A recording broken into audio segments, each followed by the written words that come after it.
El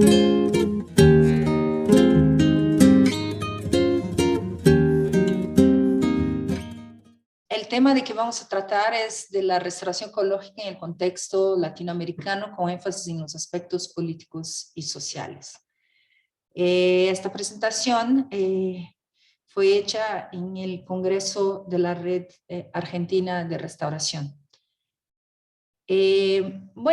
Existe actualmente importantes desafíos ambientales a los que la humanidad enfrenta.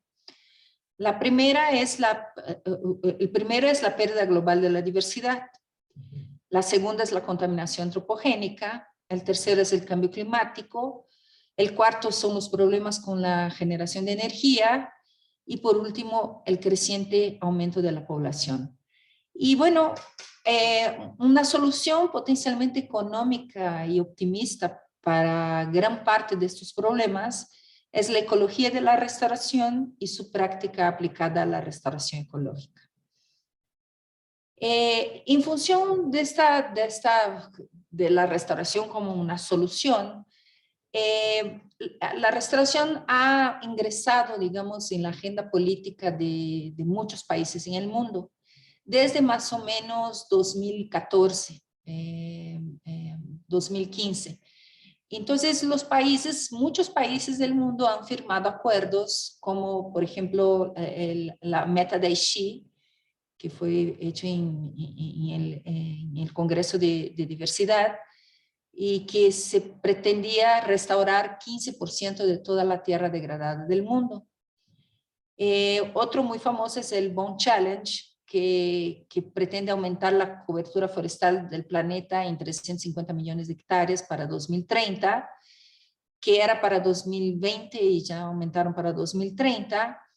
Después tuvo la Declaración de Nueva York de 2014 también, que pretendía restaurar 350 millones de hectáreas de áreas degradadas para 2030. Y bueno, con todos estos acuerdos firmados, entonces finalmente en 2019 la Asamblea General de las Naciones Unidas y la FAO declararon 2021 entre 2021 y 2030 la década de las Naciones Unidas para la restauración de ecosistemas. Entonces, este es un hito muy, muy importante, ¿no?, para la restauración. Y en realidad, este marco lo que refleja es la interfaz fértil entre los objetivos que vemos aquí abajo del desarrollo sostenible de la ONU y al mismo tiempo las ambiciosas propuestas de los acuerdos internacionales que ya hablamos anteriormente, firmados por varios países, ¿no? Entonces, bueno, esta década es la gran oportunidad de la restauración. Y en Latinoamérica, ¿cómo estamos? A nivel, digamos, de agenda política, ¿no? 13 de los 28 países de Latinoamérica en 2014 firmaron en Lima, Perú, un acuerdo para restaurar 20 millones de hectáreas para 2020, que no ocurrió obviamente, y esto se adelantó más para frente y lograr la neutralidad de carbono para 2050. Esto se me hace un poquito más realista. Entonces, bueno, toda esta voluntad política, estas aspiraciones, tienen un potencial de generar empleos, aumentar los valores ambientales y secuestrar hasta casi 9 millones de toneladas de emisiones anuales de CO2 para 2030, ¿no? Entonces, este es también un gran objetivo. Entonces, lo que vemos también de interesante es que estamos asociando la restauración también al cambio climático, ¿no? Entonces, el cambio climático es una construcción que vamos a hablar un poco más adelante, que ya viene siendo hecha desde hace mucho más tiempo y digamos, la población en general está mucho más consciente. Y ahora principalmente en las agendas políticas ya están juntando restauración con mitigación de cambio climático, ¿no? Entonces, esto es bastante interesante. Volviendo a Latinoamérica, entonces aquí vemos los países que firmaron este acuerdo de Lima.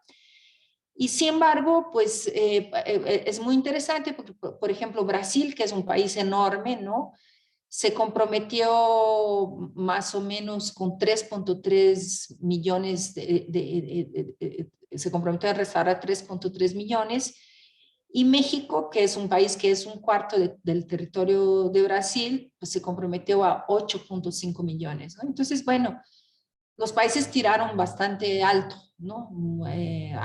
Muchos países tiraron bastante alto y bueno, nosotros que hacemos restauración sabemos que muchas de estas metas no son nada realistas.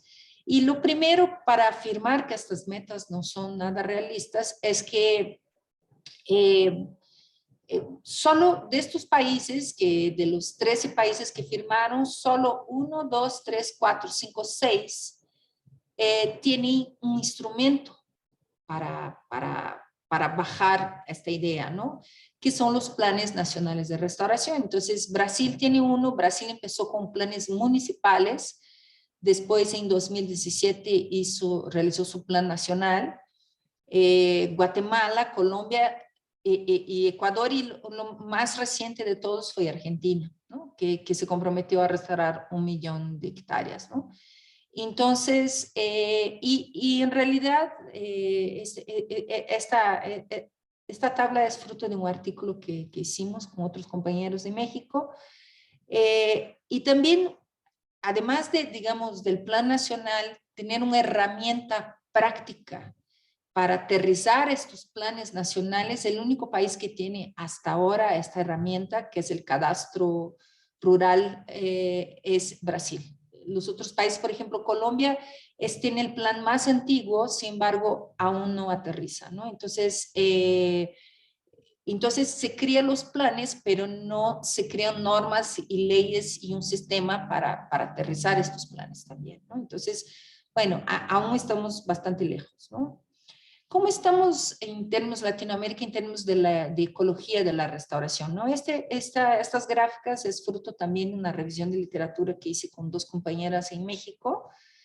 En realidad la idea era ver cómo andaba la restauración en México, pero acabamos revisando todo el mundo. No, fue hecha en 2016, está un poco antigua, pero las tendencias no creo que hayan cambiado tanto. Por ejemplo, en términos de publicaciones en todo el mundo, pues de restauración, el país que más publica es Estados Unidos, el segundo es China, y en términos de Latinoamérica, el país que más publica, entre los que más publican, es Brasil, y después viene México, ¿no? Lo que vemos es que las publicaciones en todo el mundo de restauración van creciendo, ¿no? Esto hicimos en EasyWeb y Scopus, ¿no? La búsqueda. Y aquí en Latinoamérica vemos que también vimos desde 1993, vimos que Brasil, con el gobierno progresista, a partir más o menos de 2006, el gobierno progresista en Brasil empezó en 2003, vemos que Brasil dio un salto increíble en términos de publicaciones de restauración. En segundo lugar, México, pero bastante más abajo. Aquí Brasil, después del último gobierno que tenemos ahora, probablemente sufrió una caída porque se quitó mucho dinero para la ciencia, pero estaba con una tendencia bastante impresionante. Y aquí abajo no vemos una tendencia, digamos, de crecimiento, vemos una tendencia solo a partir de 2010, vemos un poquito de crecimiento para Argentina y Colombia, Chile y Chile, ¿no? Y Costa Rica. Costa Rica es interesante porque también ya hicimos una investigación. Costa Rica publica bastante para ser un país tan pequeño, pero los primeros autores de los artículos son siempre norteamericanos, ¿no? Porque ahí tienen 2 importantes estaciones de investigación en este país, ¿no? Pero los demás, por ejemplo, en México, los primeros autores casi siempre son, en 95% de los casos, son mexicanos, y creo que todo esto se repite en los otros países. ¿Cómo estamos en términos de capacitación para latinoamericanos, ¿no? En términos de restauración? Pues existen varios cursos que ofrecen ONGs y todo, pero cursos así que tienen gente reconocida dentro del área de restauración y todo, Pues tenemos este diplomado del FIRE, que es un diplomado, FIRE es una ONG española y que hace junto con INECOL, que es el Instituto de Ecología en México. Y bueno, hace ya varios años que ellos tienen este curso. Es un curso bastante bueno.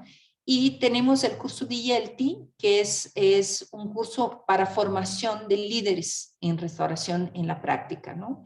Y que viene de la Universidad de Yale, también con ayuda de la IUCN. También principalmente trabaja mucho con países centroamericanos, ¿no? Y bueno, brevemente tendremos uno que es de la Universidad Nacional Autónoma de México, junto con la Universidad de Comahue en Argentina, que estamos coordinando yo y Daniel Roberto Pérez, que va a ser un diplomado de restauración ecológica con participación social, ¿no? Y bueno, más adelante vamos a ver por qué encontramos la necesidad de hacer este tipo de curso. Pero bueno, la pregunta es, creo que mucha gente, yo tengo el gusto de decir que conozco prácticamente toda Latinoamérica, pero principalmente en Brasil, yo creo que la gente tiene una visión muy equivocada de lo que es Latinoamérica. Yo creo que ya los países de lengua hispana tienen más noción de otros países, pero aún así no siempre sabemos, ¿no? Y bueno, ¿qué tenemos de común, ¿no? Entre nosotros latinoamericanos? Tenemos una historia en común, ¿no? Una historia que es 500 años de pillaje económico, social y ambiental que hemos sufrido porque fuimos colonia, ¿no? Primero, colonia o de España o incluso España y Portugal, ¿no? Y bueno, si hablamos de Caribe también entrarían otros países, ¿no? Y bueno, desde esta época, esos países que nos colonizaban, pues sacaban todo lo que podían de nuestros países a través de las plantaciones agrícolas y la extracción de recursos naturales, ¿no? Y al mismo tiempo subyugaba tanto las economías como los pobladores, ¿no? Para obtener estos productos a bajos precios por el uso de la fuerza de trabajo servil o esclava, ¿no? Entonces, pero estas ganancias de estas plantaciones, de estas extracciones de recursos, nunca contribuyeron de verdad al desarrollo de nuestros países, ¿no? Y bueno, pues la esclavitud, que es la peor de todas las desigualdades, abarcó también gran parte del continente y destruyó tanto la institución familiar cuanto la iniciativa tipo capitalista, ¿no? De gran parte de la población, creando inmensos abismos sociales, ¿no? Y bueno, según varios autores de la área de ciencias sociales, este pillaje, aún después de la independencia de nuestros países, se perpetuó hasta nuestros días, ¿no? En nuevos contextos y modalidades. Entonces, bueno, tenemos esto en común, sin embargo, bueno, también tenemos otra cosa en común, es que existe un índice que se llama Gini, que mide la desigualdad en la distribución de ingresos en los países, ¿no? Entonces, a la diferencia de lo que ganan los más ricos y los más pobres. Y bueno, Latinoamérica tenemos el triste colocación de entre los 10 países más desiguales del mundo, 8 son de Latinoamérica, ¿no? Solo de diferencia está Sudáfrica, que está en primer lugar, y Ruanda, en África. Entonces son 2 países de África y los demás son todos de Latinoamérica. Y países que se consideran, por ejemplo, Brasil tiene una economía muy potente, sin embargo, es el 5º país más desigual del mundo, ¿no? Entonces es una cosa algo patética. Y México también es un país con una economía muy fuerte y también está en 10º lugar, ¿no? Y también en términos de porcentaje de pobreza, ahí sí que encontramos diferencias contrastantes en Latinoamérica, ¿no? Y de ese aspecto sí no podemos hablar de una Latinoamérica, porque tenemos, por ejemplo, Honduras, donde más de la mitad de la población está entre pobre y extremadamente pobre, mientras que, por ejemplo, tenemos países como Uruguay, incluso Argentina, Argentina tiene 7 y Uruguay tiene menos de 3, ¿no? Sin embargo, estos datos son creo que de 2018 y sabemos que, pues, que Argentina en los últimos años ha ingresado mucho más gente en, a los porcentajes, a la pobreza, ¿no? Bueno, en casi todos los países ha ingresado. Brasil también ha ingresado mucho más gente a la pobreza. Pero sí las diferencias son grandes, entonces no podemos hablar lo mismo de Honduras o de Uruguay. Sin embargo, por ejemplo, México, que es también un país con una economía relativamente fuerte, está en cuarto lugar y aquí dice 34.8, pero yo encuentro datos de 53% de la población mexicana es pobre, ¿no? Entonces México sí está en este grupo con mayor porcentaje de pobreza. Yo creo que Brasil también ya está, pero sí, Argentina, Chile y Uruguay sí son bastante distintos, ¿no? Otra cosa que es interesante es que, bueno, muchos países de Latinoamérica sufrieron un proceso de transformación social después de 40 años, y solo en los últimos 40 años es que realmente regresaron de dictaduras, ¿no? Entonces, estas nuevas libertades, lo que generó fueron nuevas identidades colectivas, ¿no? Entonces, surgieron muchos grupos sociales que se empoderaron, ¿no? Con estas nuevas libertades, ¿no? Incluso muchos autores dicen que esos movimientos sociales fueron responsables también por esta apertura política que tuvimos en Latinoamérica. Entonces, una época que tuvimos un boom de mucha libertad, mucho progresismo, sin embargo, también hubo un retroceso nuevamente, ¿no? Entonces, un caso clásico es de Brasil, ¿no? Que incluso tiene un cuño fascistoide, ¿no? Bueno, pero ahora parece que la tendencia es regresar al progresismo, pues vamos a ver, ¿no? Otra cosa que Latinoamérica tiene de contraste, por ejemplo, es la repartición de tierras. Bueno, todo esto hablo porque todo esto concierne a la restauración. Por ejemplo, Brasil y Argentina son dos países donde la desigualdad social también se refleja en la distribución de tierras, ¿no? Entonces, por ejemplo, en Argentina, 40% del territorio está en manos de solamente 1.200 terratenientes, o sea, 0.1% de los propietarios privados. Entonces, 40% del territorio está en la mano de 0.1% de personas. Y 40% de la población no tiene acceso a tierras ni vivienda propia.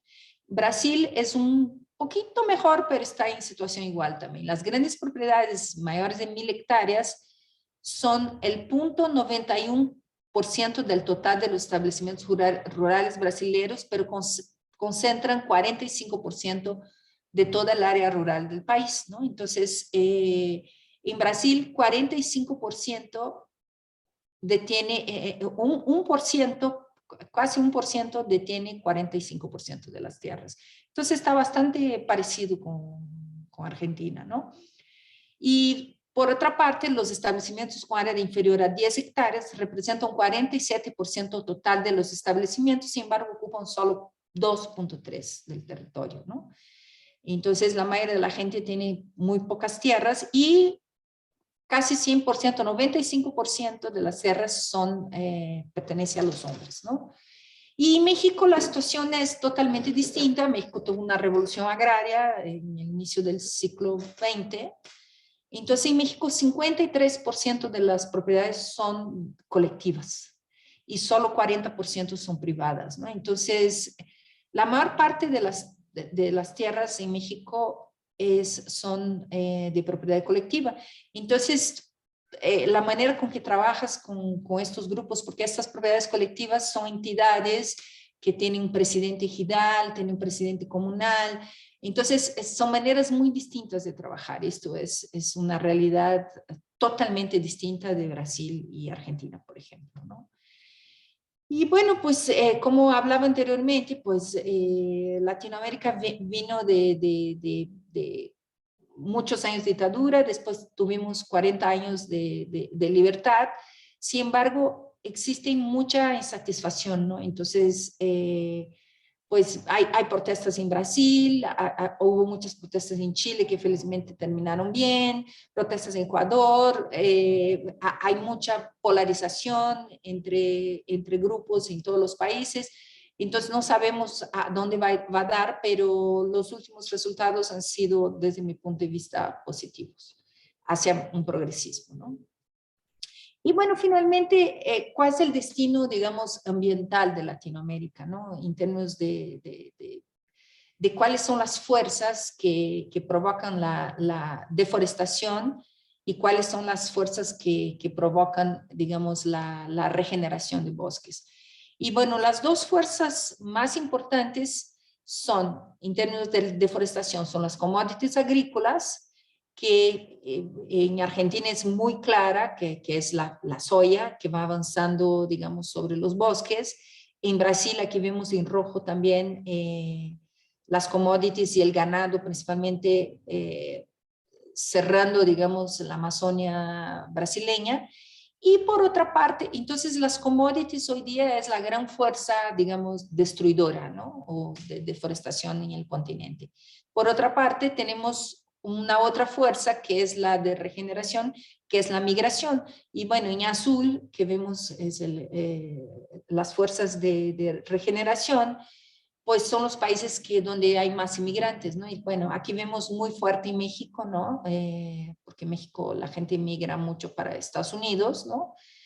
Muchas partes también de Venezuela, Colombia, hay mucha migración, un poco la parte del nordeste de Brasil, Argentina vemos muy poco, Chile muy poco, ¿no? Entonces, bueno, esa regeneración se da porque la gente se va y las tierras son abandonadas, ¿no? Entonces, bueno, el destino de los ecosistemas en la América Latina y Caribe dependerá de cómo la región va a responder a estos nuevos paradigmas, ¿no? Pero hoy día las grandes fuerzas hoy son estas, ¿no? Antagónicas, ¿no? Y bueno, ¿quiénes son los tomadores de decisión en lo que se refiere a la conservación? Bueno, ese es un trabajo que salió en Nature Sustainability, bastante importante a nivel mundial. Me gusta citarlo porque vemos aquí los mapas, ¿no? Vemos aquí, digamos, a dónde hay más gente. Entonces, aquí dice que 40% de todas las áreas protegidas de la Tierra están en la mano de pueblos indígenas, ¿no? Entonces aquí vemos, por ejemplo, en Brasil, toda esa parte norte de Latinoamérica, pues gran parte está en manos de poblaciones indígenas. México lo vemos así muy fuerte también. Entonces, ¿qué pasa? Que en realidad gran parte de la restauración que está dentro de estas políticas hoy día de restauración es restauración en áreas de protección. Sin embargo, estas áreas de protección, hay gente viviendo ahí dentro, en una buena parte. Y México no conozco el caso particular de otros países, pero puedo citar, en México 60% de las áreas de conservación son de propiedad indígena, ¿no?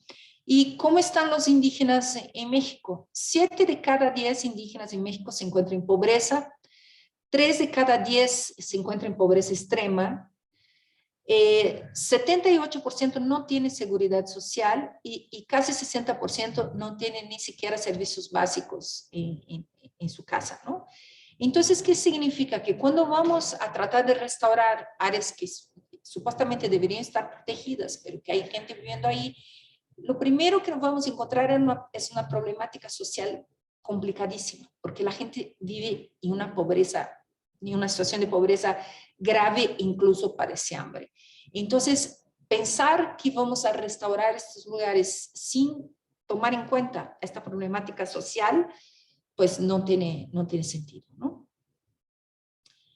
Entonces, pues concluyendo, en la mayor parte de Latinoamérica, como vimos, no es toda Latinoamérica, no se puede establecer cualquier debate ecológico sin absorber el inescapable prisma social, ¿no? Sin embargo, cuando si uno va a ver revisiones, por ejemplo, James Aronson hizo una revisión en 2010, por ejemplo, en términos de publicación, y muy pocos artículos hablaban de restauración y asociaban una dimensión social, ¿no? Y principalmente en Latinoamérica es realmente una cosa que no debería ser, porque, por ejemplo, con el nuevo orden democrático que tenemos en Latinoamérica, también es función de los restauradores promover el empoderamiento de las comunidades en la toma de decisión en todo aquello que afecta a sus intereses, ¿no? Entonces, tenemos que estar al tanto de lo que está pasando en nuestros países, ¿no? Y actuar en consecuencia, ¿no?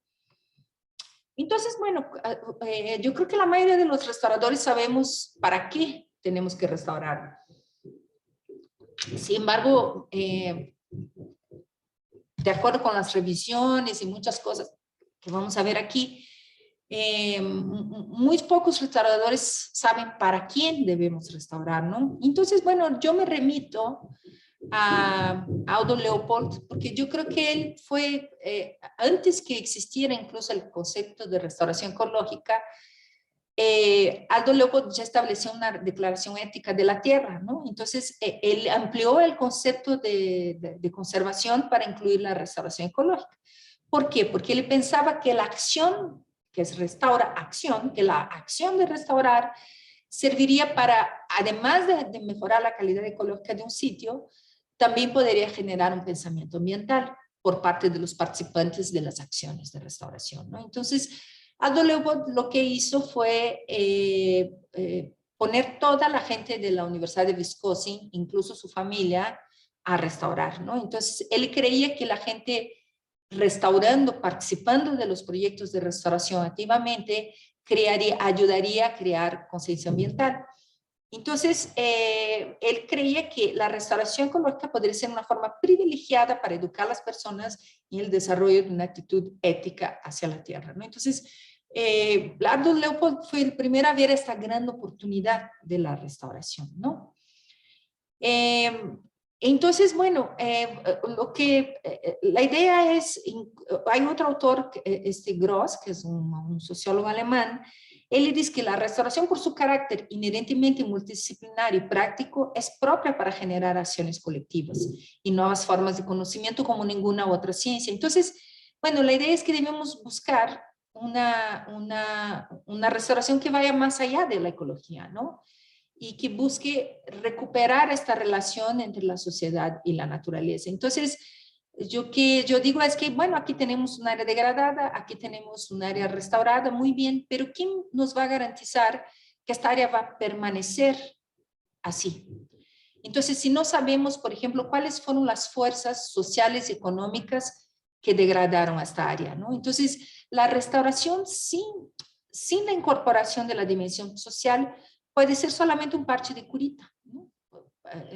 Quiero decir, puede ser incluso nihilista, ¿no? Entonces la gente puede decir, vamos a destruir todo porque vienen los restauradores y restauran. Y no podemos ser los médicos de la naturaleza, ¿no? De que curamos la tierra. Lo que tenemos que cambiar es el paradigma de las personas para que no, en el acto de restaurar, para que ya no degraden, ¿no? Y buscar cuáles son las causas, porque también muchas veces las causas son socioeconómicas, ¿no? Entonces, a veces la gente no tiene que comer o está en situación social muy precaria. Entonces, debemos buscar realmente las causas de la degradación, trabajar con esto, trabajar con las personas y después restaurar, ¿no? Entonces, el trabajo tiene que ser mucho más completo, ¿no?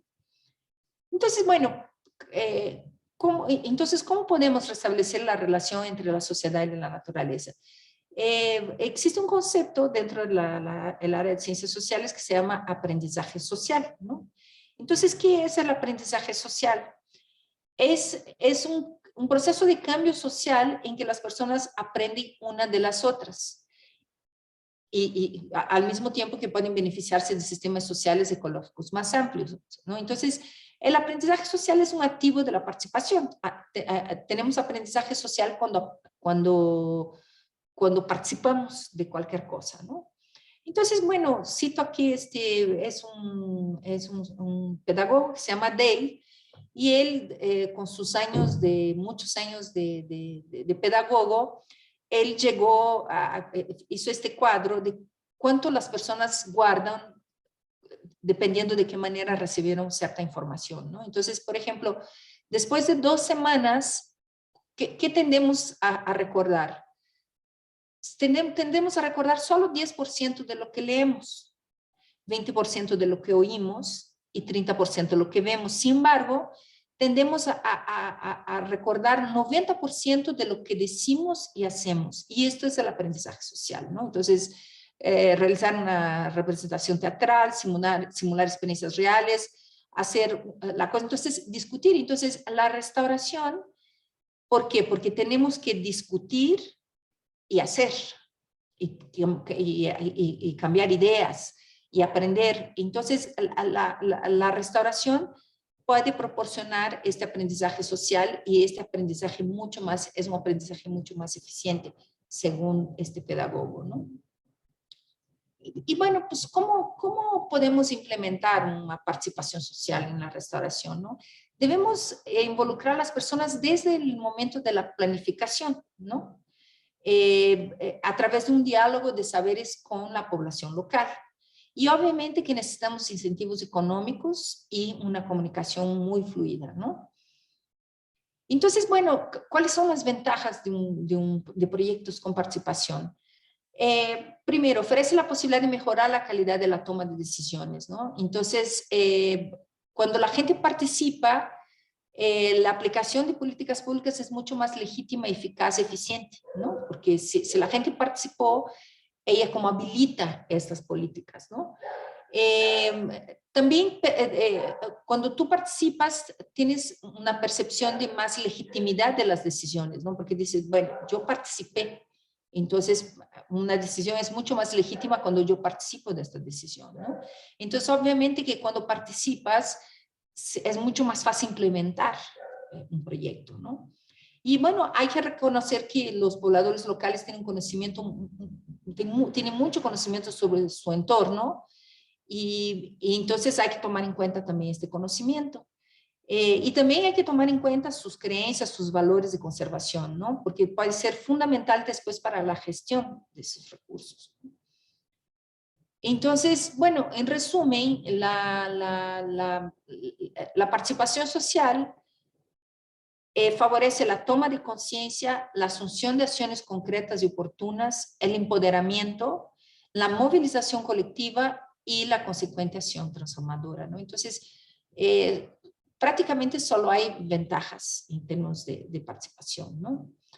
Y bueno, ¿cómo se realiza? Porque tú puedes llamar cualquier cosa de participación social, pero existe una participación social efectiva, que es aquella donde la población o los actores participan en todas las fases del proyecto, ¿no? Entonces, los actores locales y todos los actores involucrados deben participar desde el inicio en el diagnóstico, ¿no? Entonces, en el diagnóstico, ¿cómo hacemos ese diagnóstico? Debemos tener datos científicos y usar el conocimiento local y reflexión, ¿no?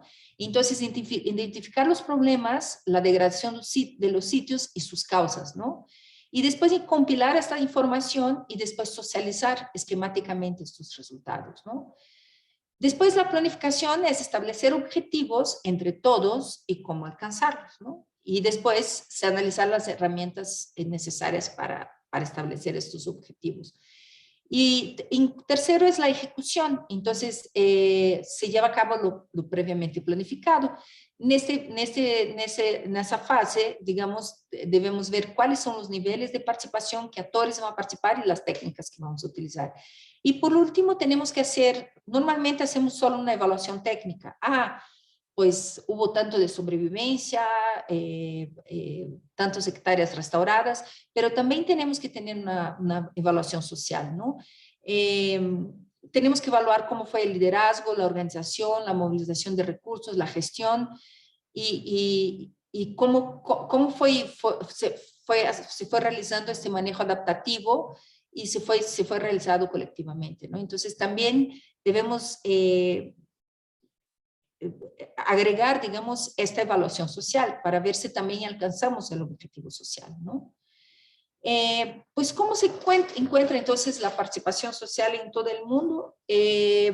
No hay muchos trabajos, hay este trabajo de Aronson y hay este trabajo de Lina Wortley. Entonces, ellos evaluaron todos los trabajos de restauración que, bueno, cuáles eran los temas que abarcaban, ¿no? Entonces, pues el ecológico fue 94%, el social solo 0.5%, el económico 0.5%, los que abarcaron económico y social fueron 0.5%, y los que abarcaron los tres temas económico, social y ecológico fueron solo 1% de los trabajos. Entonces, todavía la multidisciplina está muy lejos de alcanzarse en la restauración, ¿no? También nosotros hicimos un trabajo para ver cómo México estaba cumpliendo sus acuerdos políticos, ¿no?, de restauración. Fue un trabajo de 2 años que hicimos también 3 compañeros ahí, aquí en México, y fue muy interesante. Evaluamos muchas cosas, pero en la parte de participación encontramos un resultado bastante interesante. Encontramos que cerca de 87% de los proyectos decían que sí había participación social. Dijimos, wow, entonces qué bueno. Y bueno, pensamos, no, es que en México se trabaja con las comunidades, entonces hay más posibilidades de tener participación social. Sin embargo, cuando vimos, casi 80% de esta que ellos llamaban de participación social, simplemente era pagar sueldos a la gente para limpiar el terreno e introducir las plantas. Entonces, esto los gestores de los proyectos pensaban que era participación social. Bueno, la participación de las mujeres era algo más baja y de la población vulnerable aún más baja, ¿no?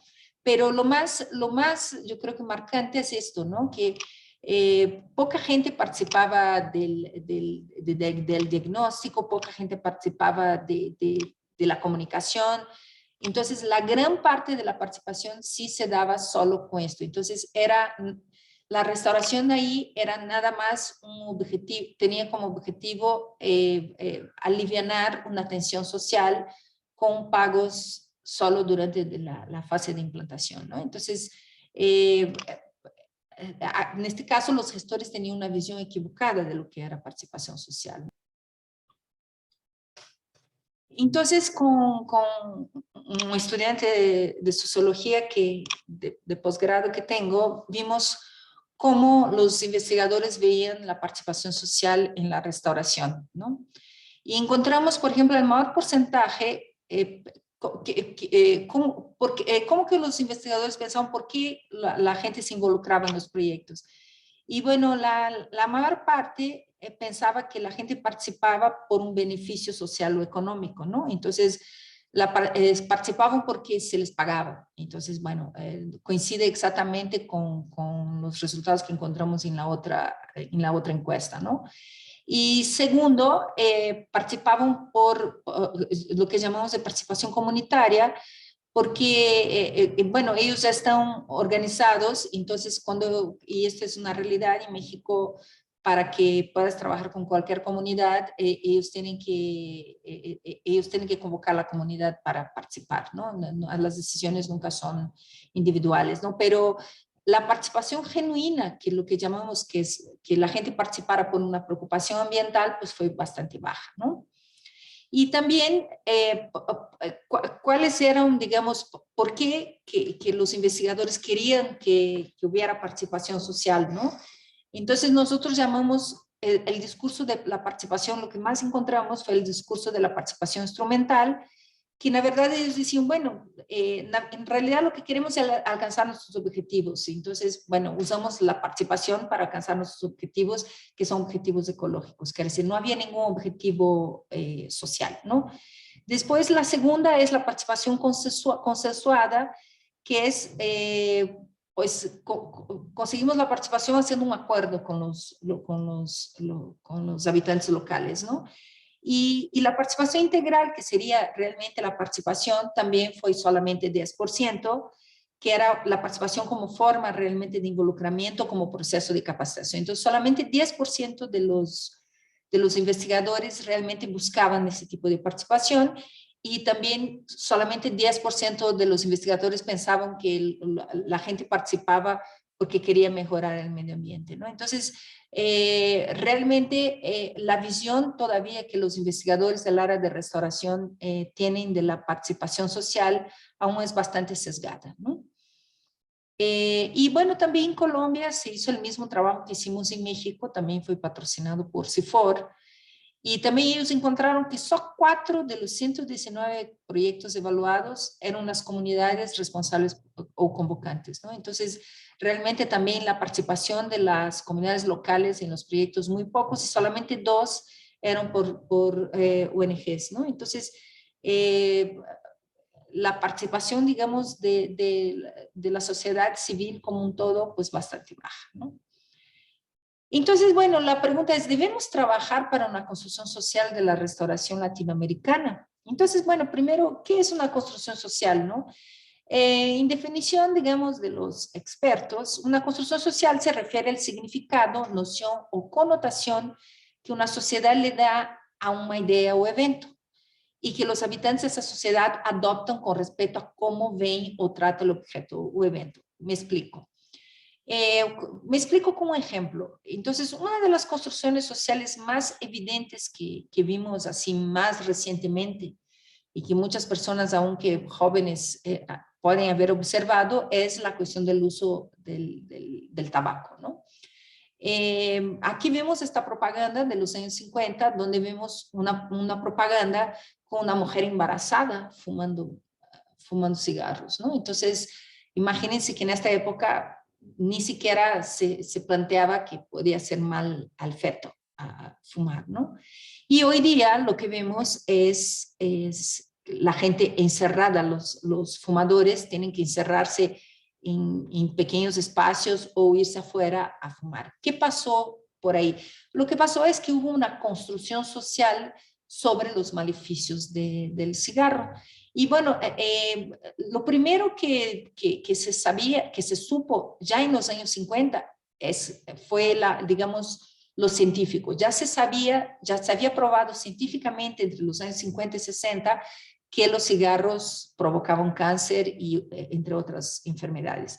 Sin embargo, pues las compañías tabacaleras eran muy ricas y muy fuertes, entonces en una reunión con los G20 de la época, ellos llegaron a un acuerdo. Dijeron, mira, les vamos a dar unos 30, 40 años para que ustedes cambien de giro, se diversifiquen y empiecen a ganar dinero con otras cosas, y ustedes van a pagar un impuesto muy alto en cada cajetilla de cigarro para que nosotros podamos invertir para curar los enfermos. Entonces, bueno, las decisiones de los gobiernos no son siempre muy amables, ¿no? Entonces fue hecho este acuerdo, y ahí por los años 2000 más o menos empezaron a establecerse en los países normas y leyes que prohibían ciertas cosas asociadas al tabaco. Ya se habían pasado 40 años más o menos, entonces empezaron a prohibirse usar cigarro en lugares cerrados, cigarros en los aviones. Hay ya universidades que en su interior es prohibido usar tabaco. Y bueno, empezaron a prohibir. ¿Y esto qué provocó? Provocó también un cambio en el comportamiento de las personas, ¿no? Entonces, yo misma tenía un amigo muy querido, que somos amigos de 40 años, más o menos, sí, unos 40 años. Y él antes llegaba a mi casa, se hospedaba en mi casa y todo se quedaba oliendo a humo su recámara. Y bueno, hoy día sigue yendo en mi casa, sale de la mesa y va a fumar en el balcón, ¿no? Entonces, él también cambió su comportamiento. Entonces, esto es una construcción social, quiere decir, es un significado que la gente pasa a dar una cosa que no tenía antes, ¿no? Entonces, por ejemplo, otro interesante es el uso del cinturón de seguridad. Cuando yo era joven, nadie usaba cinturón de seguridad, ¿no? Y bueno, hoy día prácticamente nadie sube a un coche sin ponerse el cinturón, que es un trabajo que primero se empieza con normas y leyes, con mucha comunicación, entonces es un proceso. Entonces, hacer construcción social existe como una receta de pastel para hacer construcción social. Y también existe una receta de pastel para hacer una desconstrucción social. Y eso es muy usado por los think tanks hoy día en el mundo, ¿no? Esos think tanks saben exactamente cómo hacer una construcción social y tienen poder suficiente para hacerlo. Entonces, bueno, cuando se decide hacer una construcción social, no es tan complicado cambiar los paradigmas de las personas con relación a un determinado tema, ¿no? Y principalmente porque tenemos esta cosa que es el aprendizaje social, entonces siempre aprendemos del otro, entonces sí, no es tan complicado hacer construcción social, ¿no? Entonces existe una receta del pastel y por eso que digo que es posible hacer una construcción social de la restauración, pero existe la receta del pastel. Y ya tenemos una construcción social muy avanzada, por ejemplo, con relación al cambio climático. Y ahora que el cambio climático está asociado a restauración en la agenda política, es muy fácil que la restauración embarque, digamos, en la construcción social del cambio climático, ¿no? Entonces, bueno, ¿qué primero necesitamos? Necesitamos una definición del problema basada en las partes interesadas. Entonces, por ejemplo, la degradación ambiental se convierte en un problema y la restauración ecológica en una solución viable cuando cuando ya se conoce una pluralidad de significados. Entonces, cuando ya se admite una pluralidad de significados científicos, culturales, experimentales, económicos, ¿no? Entonces, cuando ya a partir del conocimiento científico, el reconocimiento cultural, experimental, económico, admite que la degradación ambiental es un problema y la restauración ecológica es una solución, ya es el primer paso hacia una construcción social, ¿no? Entonces, es un conocimiento que se esparce dentro de la sociedad, ¿no? Y que se comparte, ¿no? Después, la segunda parte de la receta son las representaciones sociales, que es cómo este conocimiento circula en la sociedad, ¿no? Entonces, ahí entran los medios de comunicación de masa, utilizando herramientas simbólicas y visuales, ¿no? Entonces, ahí, en este caso, son los medios de comunicación. Entonces, hay que usarlos muy bien, los medios de comunicación. Lo tercero es la legitimación, ¿no? Entonces, cuando ya existe el conocimiento científico, el tema ya está, digamos, permeando en toda la sociedad, entonces normalmente los gobiernos entran con leyes y normas, ¿no? Para definir, por ejemplo, áreas con alta prioridad de restauración, metodologías, leyes para obligar ciertas áreas que tienen que ser restauradas, etcétera, etcétera, ¿no? Entonces, viene la parte de leyes y normas. Y por último, son las redes, ¿no? Que es lo que más reciente entró en la receta del pastel de la construcción social, ¿no? Entonces son comunidades epistémicas que pueden difundirse y ofrecer asesoramiento técnico a restauradores prácticos y tomadores de decisión, ¿no? Entonces, realmente es posible hacer una construcción social de la restauración, ¿no? Utilizando todas estas, digamos, estos pasos, ¿no? ¿Y cómo está la construcción social de la restauración en Latinoamérica? Existe, nosotros tenemos este libro, yo y Daniel, que agarramos experiencias de varios países de Latinoamérica sobre, digamos, la participación social, ¿no? Entonces vimos que existe un movimiento creciente, existen ya muchos países que tienen, ya muchos proyectos que tienen medidas concretas. Se creó hace ya casi 10 años la Sociedad Iberoamericana de Restauración Ecológica, ¿no? Hoy día se está emergiendo muchas redes, ¿no? Ejemplo, la red argentina, que es una red muy activa, ¿no? Entonces, y existe voluntad política también en muchos países. Entonces, bueno, estamos en un proceso de restauración, de construcción social, de restauración, pero tenemos que hacer mucho más, ¿no?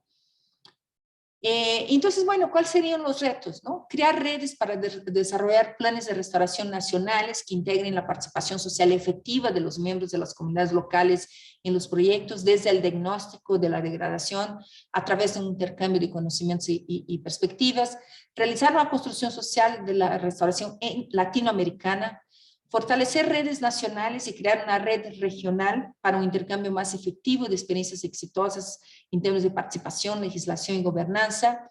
desarrollar modelos de restauración autónomos apoyados en las condiciones socioeconómicas, culturales y ambientales locales, y concientizarnos de que en Latinoamérica la inclusión social no es solo una necesidad ética crucial, sino también un activo esencial para la sostenibilidad, ¿no?